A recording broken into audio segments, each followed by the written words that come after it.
السلام علیکم ورحمۃ اللہ وبرکاتہ۔ الحمد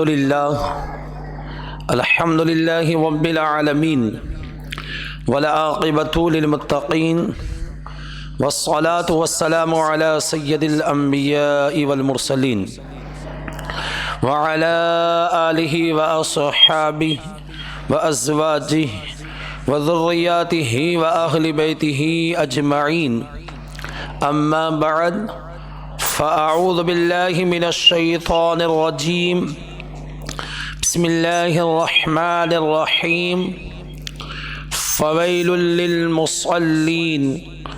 صدق اللہ المولانا العلی العظیم وبلغنا رسولہ النبی الامین المتین الکریم، والحمد للہ رب العالمین۔ غوث اعظم بمن بے سرو ساما مدد، قبلہ دی مدد کعبہ ایمان مدد، بگرداب بلا افتاد کشتی، ضعیفان شکست رات و پشتی، بحق خواجہ عثمان ہارون، مدد کن مدد کن یا معین الدین چشتی، مدد کن یا معین الدین چشتی، مدد کن یا سید جمال الدین نقشبندی۔ میرے پیارے آقا صلی اللہ علیہ وسلم کے پیارے دیوانوں، آئیے کچھ عرض و معروضات پیش کیا جائے۔ اس سے پیشتر، اس سے قبل، رحمت عالم، نور مجسم، فخر آدم و بنی آدم، حبیب اعظم، طبیب عالم، ارواحنا فدا جناب محمد رسول اللہ صلی اللہ علیہ وسلم کی بارگاہ اقدس میں اپنی غلامی کا ثبوت دیتے ہوئے بآواز بلند درود شریف پڑھتے ہیں۔ الصلاۃ والسلام علیک یا رسول اللہ، الصلاۃ والسلام علیک یا حبیب اللہ، الصلاۃ والسلام علیک یا نبی اللہ، وعلی آلک واصحابک یا نور اللہ، صلی اللہ تعالی علیہ وسلم۔ میرے امام فرماتے ہیں، دن لہ میں کھونا تجھے، شب صبح تک سونا تجھے، دن لہ میں کھونا تجھے، شب صبح تک سونا تجھے، شرم نبی خوف خدا یہ بھی نہیں وہ بھی نہیں، شرم نبی خوف خدا یہ بھی نہیں وہ بھی نہیں، اور رزق خدا کھایا کیا، فرمان حق ٹالا کیا، رزق خدا کھایا کیا، فرمان حق ٹالا کیا، شکر کرم ترس سزا یہ بھی نہیں وہ بھی نہیں، شکر کرم ترس سزا یہ بھی نہیں وہ بھی نہیں۔ میرے پیارے آقا صلی اللہ علیہ وسلم کے پیارے دیوانوں، نماز جو افضل العبادت ہے، نماز جو جان عبادت ہے، نماز جو روح عبادت ہے، نماز جو اصل عبادت ہے، وہ نماز جو اللہ اکبر، اللہ تبارک و تعالیٰ نے جسے ہم پر فرض فرمایا اور ارشاد فرمایا، ان الصلاۃ کانت علی المؤمنین کتابا موقوتا، بے شک نماز مومنوں پر باندھا ہوا فرض ہے، وقت پر پڑھنا نماز یہ فرض ہے۔ اور میرے پیارے آقا صلی اللہ علیہ وسلم کے پیارے دیوانوں، علامہ اقبال نے کیا خوب کہا تھا، یہ ایک سجدہ جسے تو گرا سمجھتا ہے، یہ ایک سجدہ جسے تو گرا سمجھتا ہے، ہزاروں سجدوں سے بندے کو دیتا ہے نجات، ہزار سجدے سے بندے کو دیتا ہے نجات، میرے پیارے آقا صلی اللہ علیہ وسلم کے پیارے دیوانوں، جب تک یہ سر خدا کے آگے جھکتا رہا، خدا نے اسے کسی کے آگے جھکنے نہیں دیا۔ جب تک یہ سر خدا کے آگے جھکتا رہا، خدا نے نمرود کے آگے جھکنے نہیں دیا۔ جب تک یہ سر خدا کے آگے جھکتا رہا، خدا نے اسے فرعون کے آگے جھکنے نہیں دیا۔ جب تک یہ سر خدا کے آگے جھکتا رہا، خدا نے اسے ابو جہل اور ابو لہب جیسے کافروں کے آگے جھکنے نہیں دیا۔ جب تک یہ سر خدا کے آگے جھکتا رہا، خدا نے اسے یزید کے آگے جھکنے نہیں دیا۔ مگر جب سے اس سر نے خدا کے آگے جھکنا چھوڑ دیا، اب یہ سر ہر جگہ جھکتا ہوا نظر آتا ہے، ہر در پہ جھکتا ہوا نظر آتا ہے، ہر جگہ جھکتا ہوا نظر آ رہا ہے۔ میرے پیارے آقا صلی اللہ علیہ وسلم کے پیارے دیوانوں، یاد رکھو، نماز وہ عظیم عبادت ہے کہ بندہ جب نماز پڑھتا ہے تو اللہ تبارک و تعالی اس پہ نظر رحمت فرماتا ہے۔ بندہ جب نماز پڑھتا ہے، اللہ تبارک و تعالی اسے پریشانیوں سے نجات عطا فرماتا ہے۔ بندہ جب نماز پڑھتا ہے تو اللہ تبارک و تعالی نماز کی برکتوں سے اسے پریشانیوں سے دور فرما دیتا ہے، اسے مصیبتوں سے دور فرما دیتا ہے۔ بلکہ اللہ کے رسول صلی اللہ علیہ وسلم نے ارشاد فرمایا، بندہ جب نماز پڑھتا ہے اللہ کی رضا کے لیے اخلاص کے ساتھ، تو اللہ تبارک و تعالی اس پر رزق کے دروازے کشادہ فرما دیتا ہے، رزق کے دروازے کھول دیتا ہے۔ مجھے بڑا تعجب ہوتا ہے ان لوگوں پر جو یہ کہتے ہیں کہ اگر ہم نماز پڑھیں گے تو اتنا وقت ہمارا کاروبار میں نہیں ہوگا، تو ہم کس طرح سے آگے بڑھیں گے، ہم کس طرح سے ترقی کریں گے۔ میرے پیارے آقا صلی اللہ علیہ وسلم کے پیارے دیوانوں، یاد رکھو، رزق کا دینے والا خدا ہے، رازق خدا ہے۔ اس نے خود ارشاد فرمایا، وَمَا مِن دَابَّةٍ فِي الْأَرْضِ إِلَّا عَلَى اللَّهِ رِزْقُهَا، زمین پر چلنے والا کوئی جاندار ایسا نہیں ہے جس کا رزق اللہ تبارک و تعالیٰ کے ذمہ کرم پہ نہیں ہے۔ اور مجھے یاد آ رہا ہے کہ ایک بزرگ جن کا نام حضرت سیدنا ابو بکر بن فضل رحمۃ اللہ تعالی علیہ ہے، وہ فرماتے ہیں ایک رومی سے میری دوستی ہو گئی۔ وہ رومی نیا اس نے اسلام قبول کیا تھا، مگر میں نے دیکھا کہ وہ میرا دوست جس نے نیا اسلام قبول کیا تھا، جس نے ابھی جو دامن اسلام میں آیا تھا، مگر میں اسے دیکھ کر بڑا تعجب میں پڑ جاتا تھا، اس لیے کہ اسے بڑی عبادت کا شوق تھا، بڑی عبادتوں کا ذوق اور شوق تھا، بڑی کثرت سے وہ عبادت کیا کرتا تھا۔ میں نے ایک دن اس سے پوچھا، یار ذرا مجھے بتا، تو نے اسلام کو قبول کیا تو اسلام میں تجھے کیا خوبی نظر آئی اور کس وجہ سے تو نے اسلام کو قبول کیا، ذرا مجھے بتا۔ وہ مجھے ٹالتا رہا، مگر ایک دن میں نے اس سے اصرار کیا، اسے خدا کا واسطہ دیا کہ اے بندے خدا، تجھے خدا کا واسطہ مجھے بتا تو نے اسلام کو کیسے قبول کیا۔ اس نے کہا، بات دراصل یہ ہے کہ جب مسلمانوں نے ہمارے ملک روم پر حملہ کیا اور اس کے بعد جنگ ہوئی، کچھ ان کے لوگ کچھ ان کے لوگ انتقال کر گئے، کچھ ان کے لوگ مارے گئے، کچھ لوگ ہمارے مارے گئے، اور اسی درمیان میں نے 10 لوگوں کو قیدی بنا دیا، 10 مسلمانوں کو قید کر لیا، اور انہیں قید کر کے میں اپنے ملک روم لے آیا، اور وہیں پر میرا ملک روم میں ایک شہر میں میرا مکان تھا، بڑا مکان تھا، وسیع مکان تھا۔ میں نے انہیں وہیں پر قید کر دیا، اور وہاں پر ایک شخص کو بلکہ کچھ فوجیوں کو میں نے متعین کر لیا کہ تم وہیں پر ان کی دیکھ بھال کرو، ان کا خیال رکھو اور ان کی نگرانی کرو۔ میرے وہ فوجی وہیں پر اس کی نگرانی کیا کرتے تھے۔ ایک دن جب میں جانچنے کے لیے آیا، جب دیکھنے کے لیے آیا کہ آخر کیا بات ہے، جب میں وہاں پہنچا تو میں نے کیا دیکھا کہ اللہ اکبر، وہ جو میں نے یہ دیکھا کہ وہ جو میرے ساتھی ہے جن کو میں نے مقرر کیا تھا ان کی نگرانی کے لیے، ان میں سے ایک شخص مسلمان سے کچھ لے رہا ہے۔ مجھے غصہ آ گیا، میں قریب گیا، میں نے اس سے کہا کہ آخر تو نے اس قیدی سے کیا لیا؟ اس نے کہا میں نے اس سے 1 دینار لیا۔ میں نے کہا تو نے اسے 1 دینار کیوں لیا؟ اس نے کہا کہ یہ جو مسلمان ہیں جو قید میں ہے، جب نماز کا وقت آتا ہے تو یہ مجھ سے کہتا ہے کہ میرے ہاتھوں کی زنجیریں کھول دو تاکہ میں نماز پڑھوں، تو میں اس سے کہتا ہوں کہ میں تجھے زنجیروں سے آزاد کر دوں گا مگر تجھے مجھے کچھ دینا ہوگا۔ پھر وہ مجھے 1 دینار دیتا ہے۔ میں نے اس سے کہا، وہ کہتا ہے رومی، میں نے اپنے اس نگرانی والے شخص سے کہا ذرا یہ بتا کیا تجھے وہ جو دینار دیتا ہے مسلمان، کیا اس کے پاس دینار ہے؟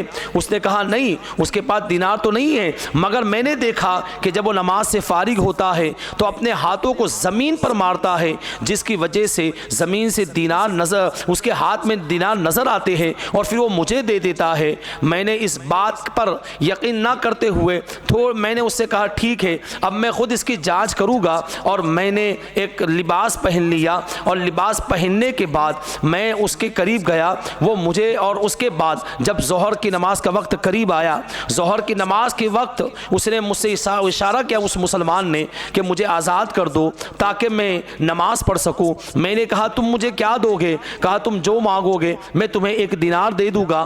میں نے کہا میں 1 دینار نہیں بلکہ میں 2 دینار لوں گا۔ اس نے کہا ٹھیک ہے، میں تمہیں 2 دینار دے دوں گا۔ اس پر وہ راضی ہو گیا اور اس کے بعد میں نے اس کی زنجیروں سے اس کو آزاد کر دیا۔ اس نے نماز پڑھی۔ نماز پڑھنے کے بعد اس نے مصلی پر ہاتھ مارا، زمین پر ہاتھ مارا مصلی کے نیچے، اور اس کے بعد جب ہاتھ کی مٹھی اس نے کھولا تو مجھے 2 دینار نظر آئے۔ مجھے بڑا تعجب ہوا کہ آخر یہ 2 دینار لاتا کہاں سے ہے۔ پھر اس کے بعد جب عصر کی نماز کا وقت قریب آیا، پھر اس نے میری طرف اشارہ کرتے ہوئے کہا کہ میرے ہاتھوں کو زنجیروں سے آزاد کر دو اس مسلمان نے کہ میں نماز پڑھ لوں۔ میں نے کہا ٹھیک ہے، میں تمہاری زنجیروں سے ہاتھ تمہارے آزاد کر دوں گا، تمہیں آزاد کر دوں گا، مگر یہ بتاؤ مجھے کیا دو گے؟ اس نے کہا میں تمہیں 2 دینار دوں گا۔ میں نے کہا نہیں، اب میں 2 دینار نہیں بلکہ میں اب 5 دینار لوں گا۔ وہ راضی ہو گیا اور اس کے بعد میں نے اس کے ہاتھوں کو زنجیروں سے آزاد کر دیا۔ اب اس نے عصر کی نماز پڑھنا شروع کی۔ نماز عصر پڑھنے کے بعد جب اس نے زمین پر ہاتھ مارا اور میرے سامنے ہاتھ کی جب اس نے مٹھی کھولی، اس میں 5 دینار نظر آئے۔ مجھے بڑا تعجب ہوا، آخر یہ بندہ دینار لاتا کہاں سے ہے؟ نہ اس کے پاس کچھ ہے، نہ اس کے پاس یہ اپنے جیبوں میں ہاتھ ڈالتا ہے، پھر آخر یہ دینار کہاں سے آتے ہیں؟ یہاں تک کہ جب میں نے واپس اسے زنجیروں سے قید کر دیا، مغرب کا وقت آیا، پھر اس نے مجھ سے کہا مجھے زنجیروں سے آزاد کر دو تاکہ میں نماز مغرب ادا کر سکوں۔ میں نے کہا میں تمہیں آزاد تو کر دوں گا مگر مجھے کچھ نہ کچھ تمہیں دینا ہوگا۔ اس نے کہا کیا لینا چاہتے ہو؟ میں نے کہا میں دینار لوں گا۔ اس مسلمان نے جب کہا میں دینار دینے کو تیار ہوں، تم مجھے اس سے آزاد کر دو۔ میں نے اس سے کہا اب میں 5 دینار نہیں لوں گا بلکہ 10 دینار لوں گا۔ اس کے بعد اس نے کہا ٹھیک ہے، میں تمہیں 10 دینار دوں گا۔ میں نے اس کو آزاد کر دیا زنجیروں سے۔ پھر اس نے نماز مغرب ادا کی۔ نماز مغرب ادا کرنے کے بعد میرے پیارے آقا صلی اللہ علیہ وسلم کے پیارے دیوانوں، اس مسلمان نے، وہ کہتا ہے رومی، میں نے دیکھا اس مسلمان نے اپنے ہاتھوں کو زمین پر مارا۔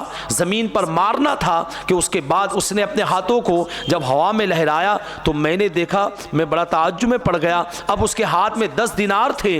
مجھے بڑی حیرانی ہوئی، آخر یہ زمین پہ ہاتھ مارتا ہے اور دینار نکل آتے ہیں۔ پھر میں نے اور اس کا امتحان کے طور پر عشاء کا انتظار کیا، اس کے آنے والی نماز کا انتظار کیا۔ جب عشاء کی نماز کا وقت قریب آیا، اس نے پھر مجھے اشارہ کیا کہ مجھے زنجیروں سے آزاد کر دو تاکہ میں نماز پڑھ سکوں، اللہ کی عبادت کر سکوں۔ میں نے کہا میں تمہیں آزاد کر دوں گا مگر تمہیں مجھے کچھ دینا ہوگا۔ اس نے کہا ٹھیک ہے، میں تمہیں 10 دینار دوں گا۔ میں نے کہا اب میں 10 دینار نہیں لوں گا بلکہ 20 دینار لوں گا۔ اس نے کہا ٹھیک ہے، میں تمہیں 20 دینار بھی دوں گا۔ میں نے اسے زنجیروں سے آزاد کیا۔ اس نے نماز پڑھی۔ جب اس مسلمان نے نماز ادا کرنے کے بعد پھر اس نے زمین پر ہاتھ مارا اور زمین کو ہاتھ مارنے کے بعد جب اس نے ہوا میں لہرایا تو میں نے کیا دیکھا، اس میں 20 دینار مجھے نظر آئے۔ مجھے بڑا تعجب ہوا۔ میں نے اس سے کہا یار ذرا یہ بتا، تو زمین پر ہاتھ مارتا ہے اور اس میں سے دینار نکل آتے ہیں، آخر کیا بات ہے؟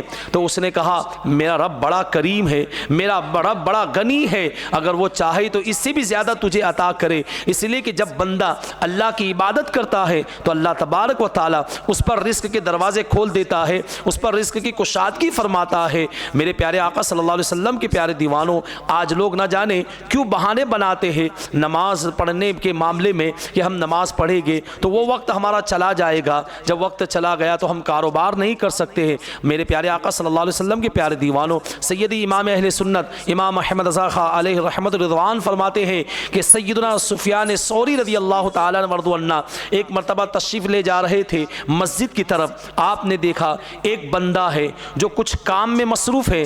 وہ حضرت امام سفیان ثوری رضی اللہ تعالیٰ عنہ فرماتے ہیں میں نے اس بندے سے کہا چلو اللہ کی عبادت کر آتے ہیں۔ اس نے کہا اگر اللہ کی عبادت کروں گا تو جو میں کاروبار کر رہا ہوں، جو میں کام کر رہا ہوں، پھر اگر یہ کام نہ کر سکوں تو پھر میرا مالک مجھے کچھ نہیں دے گا، اور جب وہ مجھے اجرت نہیں دے گا تو میں اپنی بیوی بچوں کو کیسے پال لوں گا۔ حضرت سیدنا امام سفیان ثوری رضی اللہ تعالیٰ عنہ نے تنزعاً ارشاد فرمایا اے لوگو دیکھو دیکھو یہ کیا کہتا ہے، یہ کہتا ہے کہ اگر میں عبادت نہ کروں، اللہ کے آگے اپنا سر نہ جھکاؤں، اپنے رب کو راضی نہ کروں تو اب میں اللہ تبارک و تعالیٰ مجھے روزی دے گا، یعنی میں اس کی نافرمانی کرتا ہوں تب تو اللہ مجھے روزی دے گا، اور میں اس کی فرما برداری کروں تو وہ مجھے روزی نہیں دے گا۔ کتنے تعجب کی بات ہے میرے پیارے آقا صلی اللہ علیہ وسلم کے پیارے دیوانوں، یہ کیسے ہو سکتا ہے کہ بندہ اللہ کی عبادت کرے اور اللہ تبارک و تعالیٰ اسے روزی نہ عطا فرمائے؟ بلکہ ہم یہ دیکھتے ہیں کہ جب بندے اللہ کی عبادت میں مصروف رہتے ہیں،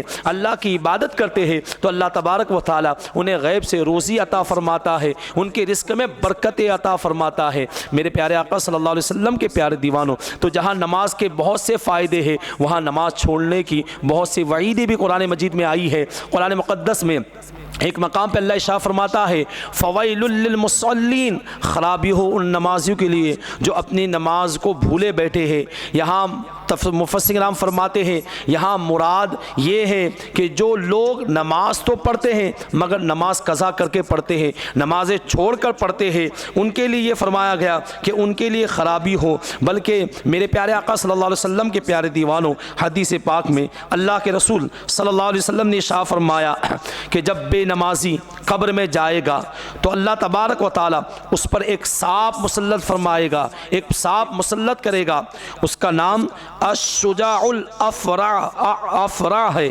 یعنی گنجا سانپ، یعنی اس کی آنکھیں آگ کی ہوگی جبکہ اس کے ناخن لوہوں کے ہوگے، ناخن کی لمبائی میرے آقا صلی اللہ علیہ وسلم نے ارشاد فرمایا ایک دن کی مسافت پر ہوگی، یعنی ایک دن کے فاصلے پر ہوگی۔ وہ میت سے کلام کرے گا وہ سانپ اور کہے گا تو مجھے پہچانتا ہے میں کون ہوں؟ میں الشجاع الافرع ہوں، یعنی گنجا سانپ ہوں۔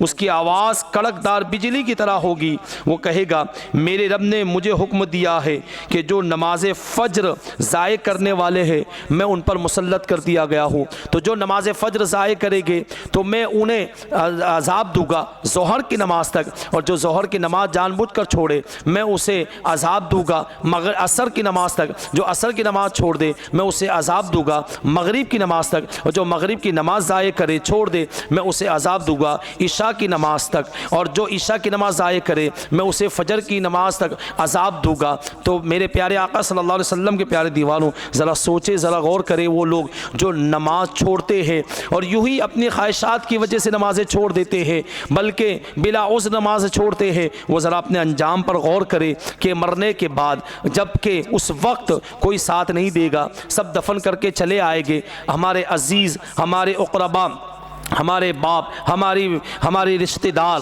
ہمارے دوست احباب، سب ہمیں، وہ جو ہمیں عزیز ہے جن سے ہم محبت کرتے ہیں وہ بھی ہمیں چھوڑ کر چلے آئیں گے تنے تنہا۔ اس وقت قبر میں ہمارا کوئی ساتھی نہیں ہوگا۔ آپ ذرا سوچیں، تصور کریں کہ اس وقت جب کوئی ہمارا ساتھ دینے والا نہیں ہوگا، اس وقت اگر کوئی چیز کام آنے والی ہے وہ اللہ کی عبادت ہے، ایمان کی عظیم دولت، اور اس کے بعد اللہ کی عبادت ہے۔ اگر ہم اللہ کی عبادت کریں گے تو اللہ تبارک و تعالیٰ تعالی ہمیں بھی یہاں پر اللہ تبارک و تعالی ہماری رزق میں برکت عطا فرمائے گا، کشادگی عطا فرمائے گا، اور پھر اس کے بعد مرنے کے بعد قبر میں بھی اللہ تبارک و تعالی ہمیں راحت عطا فرمائے گا۔ میرے پیارے آقا صلی اللہ علیہ وسلم کے پیارے دیوانوں، بس ایک آخری واقعہ آپ سماعت فرمائے نماز چھوڑنے والوں کے حوالے سے۔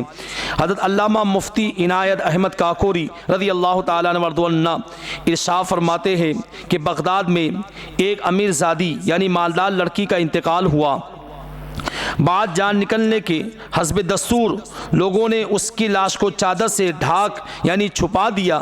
پھر جب اس کو تجہیز و تکفین کے لیے یعنی میت کے کفن دفن کے لیے چادر کھولی گئی تو دیکھا گیا ایک کالا سانپ اس کے منہ کے قریب ہے اور اس کے جسم سے لپٹا ہوا ہے، اور اس کے منہ کو چوس رہا تھا، یعنی اس کے منہ کے قریب اس سانپ کا منہ تھا اور وہ سارے بدن سے لپٹا ہوا تھا۔ لوگوں نے جب یہ منظر دیکھا لوگ کانپ گئے، چیخنے لگے، چلانے لگے۔ اس وقت اللہ کے ایک برگزیدہ بندے وہاں موجود تھے، انہوں نے کہا اے لوگوں گھبراؤ مت، ڈرو مت، خوف نہ کھاؤ، یہ سانپ اللہ کی طرف سے مسلط کیا ہوا اللہ کا عذاب ہے، یہ ہمیں تکلیف دینے نہیں آیا ہے بلکہ اس کے اوپر مسلط کر دیا گیا ہے۔ پھر اس کے بعد وہ بزرگ آگے بڑھے اور انہوں نے اس سانپ سے کہا کہ تو جس طرح اللہ کے حکم سے آیا ہے ہم بھی اللہ کے حکم کی تابعداری کرنے کے لیے آئے ہیں، یعنی ہم تجہیز و تکفین کرنے کے لیے آئے ہیں، تو تھوڑی دیر کے لیے اس سے جدا ہو جا تاکہ ہم تجہیز و تکفین کر سکیں اور سنت کے مطابق اسے دفنا سکیں۔ وہ سانپ نے جیسے ہی سنا سانپ جدا ہو گیا اور ایک کونے میں جا کر بیٹھ گیا۔ اب ان لوگوں نے اس کو غسل دیا، اس کو کفن پہنایا، اور کفن وفن پہنانے کے بعد اس کی نماز جنازہ ادا کرنے کے بعد دیکھا کہ وہ سانپ اس کی واپس کفن سے لپٹ گیا اور اسے قبر میں رکھا گیا۔ وہ بزرگ فرماتے ہیں کہ میں نے اس کے والد صاحب سے پوچھا جا کر آخر بتاؤ تمہاری بیٹی کا کون سا گناہ تھا جس کی وجہ سے اسے اتنا سخت عذاب دیا گیا ہے کہ وہ سانپ دنیا میں بھی اس کے ساتھ مسلط کر دیا گیا اور قبر میں بھی اس کے اوپر مسلط کر دیا گیا، آخر وہ کون سا گناہ تھا؟ باپ نے روتے ہوئے کہا کہ حضرت میری بیٹی کا کوئی گناہ تو مجھے یاد نہیں، ہاں سوائے اس کے کہ وہ نماز تو پڑھتی تھی مگر نماز قضا کر کے پڑھتی تھی، نماز کو وقت گزرنے کے بعد پڑھا کرتی تھی۔ آپ ذرا سوچیں میرے پیارے آقا صلی اللہ علیہ وسلم کے پیارے دیوانوں کہ اگر جب نماز کو وقت چھوڑ کر پڑھا جائے تو اتنا سخت عذاب ہے، تو جو سیرا سے نماز نہیں پڑھتے ہیں ان کے ساتھ کیا معاملہ ہوگا؟ اللہ کی بارگاہ میں سچے دل سے توبہ کرے، ابھی بھی ہمارے پاس وقت ہے، اللہ کی بارگاہ میں سچے دل سے توبہ کرنے کے بعد ہم 5 وقت نماز کی پابندی کریں۔ اللہ تبارک و تعالی ہم سب کو 5 وقت کی نماز با جماعت ادا کرنے کی توفیق عطا فرمائے۔ وما علینا البلاغ۔ السلام علیکم ورحمۃ اللہ وبرکاتہ۔